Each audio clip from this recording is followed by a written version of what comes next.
So we already talked about samples, how to collect samples, and we also mentioned that a representative sample is the best sample because it represents the population fairly. Today we are going to go further and talk about biased and unbiased samples. So, biased sample is a sample that does not fairly represent everyone in a population. So it's not the representative of the population. If I want to find out information, something about 7th graders, then my sample has to be out of 7th graders. I cannot ask elementary school students what 7th graders think. That's just an example. Now, unbiased sample is the sample that does fairly represent the population. So it's the representative of the population. And here is the example. So we need to decide if each sample is biased or not biased. We also need to explain our thinking. So the first example. The first 50 people exiting a movie are surveyed to find out what type of movie people in the town like to see. So this kind of sample would have to be biased sample. And why is that? So here we are, biased, definitely.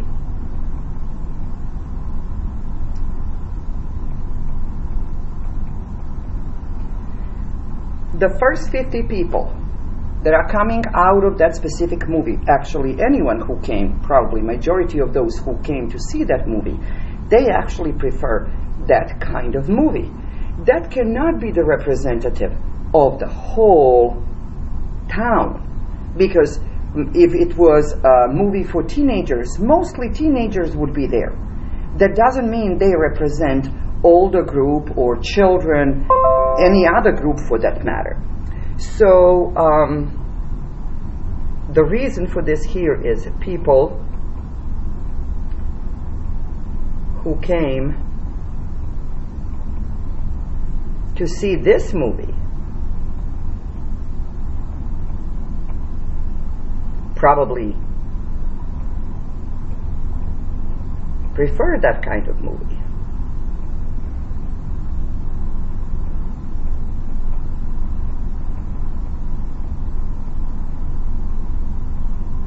If they wanted really to find what type of movie people in the town prefer, to do it and make it unbiased sample, they would have to probably either go through the town and ask people at random, or check people from many different kinds of movies that were coming from the same place.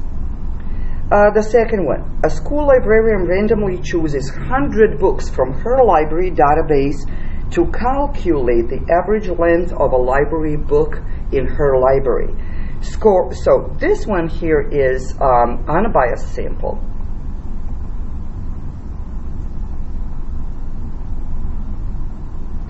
And why it is.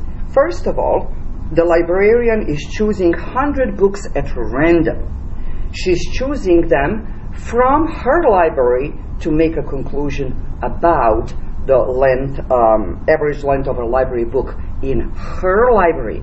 If the last thing was in the town library, that sample would probably be biased, because the town library contains many different kinds of book for varied type of readers, whereas the school librarian has the library that consists of books that are probably being read mostly by students from that school. So it's unbiased sample because, first of all, it's random, and the sample is from her library,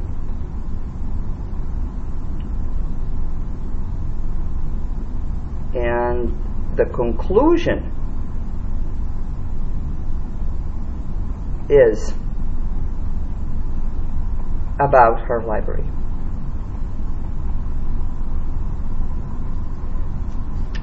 So we need to look at two things when we are looking at biased and unbiased sample. First of all, is it randomly chosen, and is it representative of the population?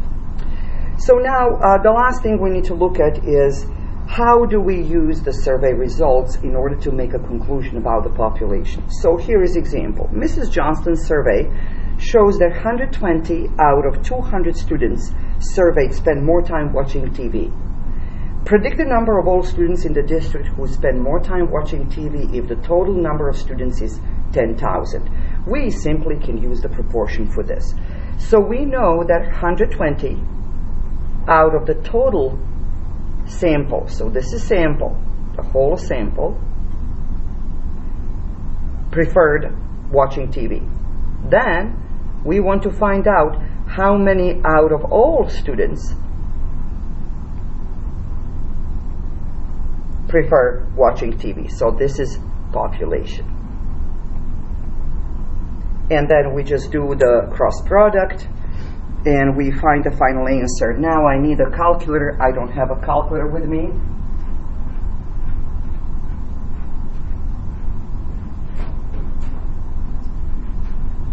So we take 120